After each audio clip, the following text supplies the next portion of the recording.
নমস্কার,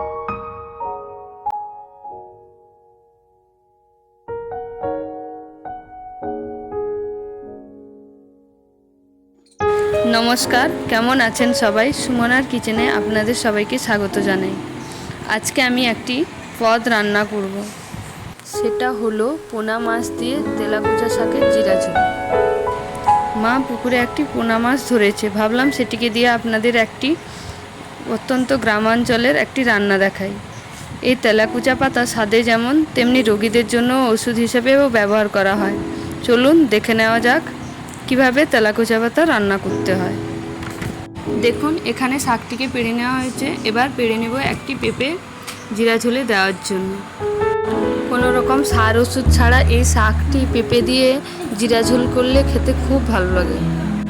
দেখুন শাকগুলো কত নরম এবং সবুজ টাটকা। আপনারাও বাড়িতে একবার এভাবে রান্না করে দেখবেন, এই জিরা ঝোল খুব খেতে ভালো লাগে।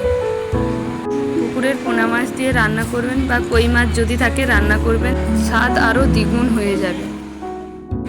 দেখুন মা কিভাবে শাকটিকে বেছে নিচ্ছেন।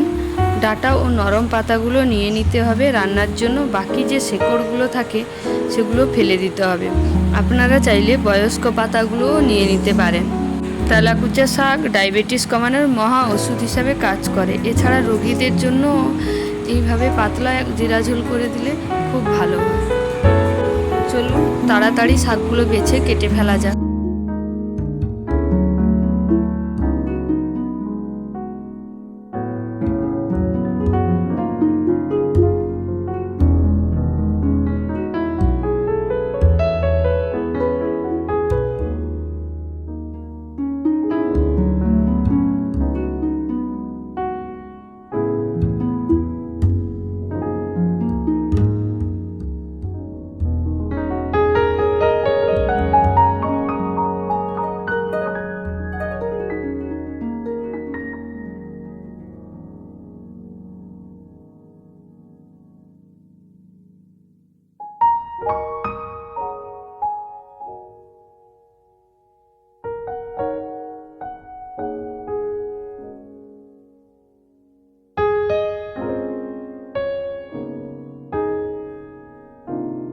দেখুন শাক কাটা হয়ে গেছে। একটা আলু এবং একটা পেঁপে আমি দিয়ে দিয়েছি এখানে এবং ভালো করে ধুয়ে নিচ্ছি।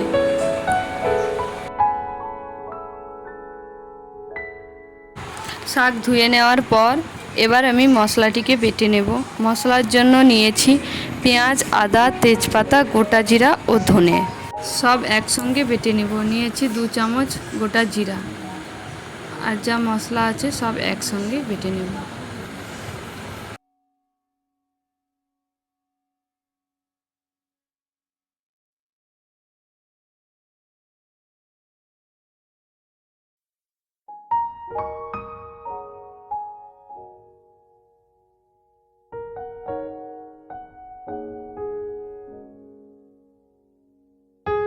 যে পোনা মাছটি কেটে ধুয়ে রাখা হয়েছিল তাতে নুন এবং হলুদ মাখিয়ে দেবো এবং কড়া গরম হয়ে এলে মাছগুলো দিয়ে দেব।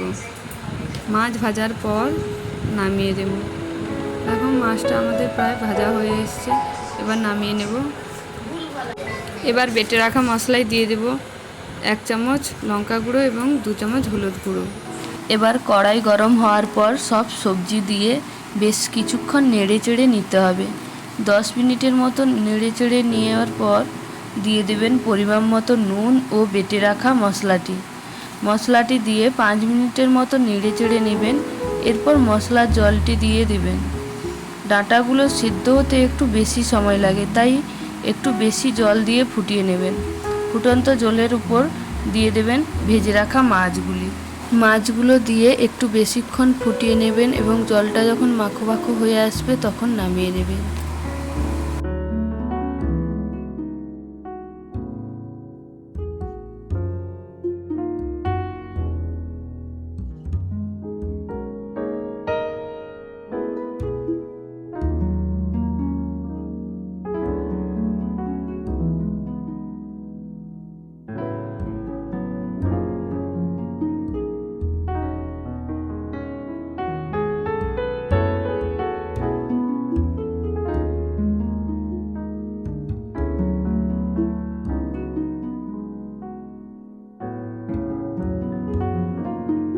দেখুন আমাদের জিরা ঝোল রেডি হয়ে গেছে। আজকের মতো এতটাই। পরের দিন আবার একটা নতুন রেসিপি নিয়ে আবার হাজির হব।